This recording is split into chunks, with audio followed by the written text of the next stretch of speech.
श्याम जी सौ से निवेदन है, आप शिक्षा और संस्कार पर अपनी बात रखें। बोलो श्री गुरु जम्बेश्वर भगवान की, संत श्री विलोजी महाराज की, पूज्य संतों के चरणों में सादर वंदन। और श्याम जी सौ से निवेदन है, आप शिक्षा और संस्कार पर अपनी बात रखें। बोलो श्री गुरु जम्बेश्वर भगवान की, संत श्री विलोजी महाराज की, पूज्य संतों के चरणों में सादर वंदन। और पधारे हुए तमाम युवा साथियों, मातृशक्ति और पिता तुल्य बुजुर्गों के चरणों में प्रणाम। आज मैं जिस विषय पे बोल रहा हूं वो बहुत गंभीर विषय है और वर्तमान में चिंतन करने का विषय है। शिक्षा, जब देश आजाद हुआ तो हमारे देश में 12% साक्षरता दर थी, जो वर्तमान में 74% हो गई है। यह भी हम सब के लिए बड़े गर्व की बात है। लेकिन शिक्षा के साथ में संस्कार कहाँ रह गए? आज हम अगर संस्कारों की बात करें तो उस समय अगर संस्कार 100% से, तो आज मात्र 50% रह गए होंगे। क्योंकि अगर संस्कार कम नहीं हुए तो देश में वृद्धाश्रम क्यों खुले? अगर संस्कारों को आनंद नहीं हुआ तो देश में वृद्धाश्रमों की जरूरत क्या पड़ी? क्योंकि हमने शिक्षा तो ग्रहण की लेकिन संस्कारों को खो दिया।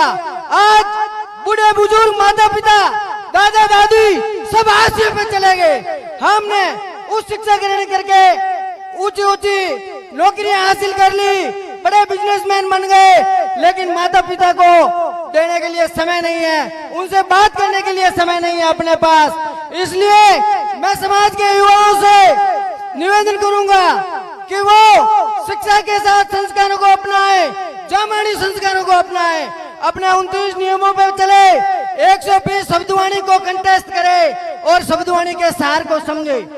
आज वर्तमान में जहां एक और पूरे दुनिया में जापान जैसे देश विकसित राष्ट्रों की गिनती में आते हैं, लेकिन वहां पे बड़े दुर्भाग्य के साथ कहना पड़ रहा है कि 37,000 लोग अपने घरों में मर्द पाए गए, बुजुर्ग लोग मर्द पाए गए। कोई देखने वाला नहीं था, उनकी कोई सेवा करने वाला नहीं था। 37,000 लोगों की लाशें घरों में पड़ी मिली और उसमें भी 4,000 लोगों की लाशें 1 महीने से घरों में सड़ रही थी, कोई ध्यान देने वाला नहीं था।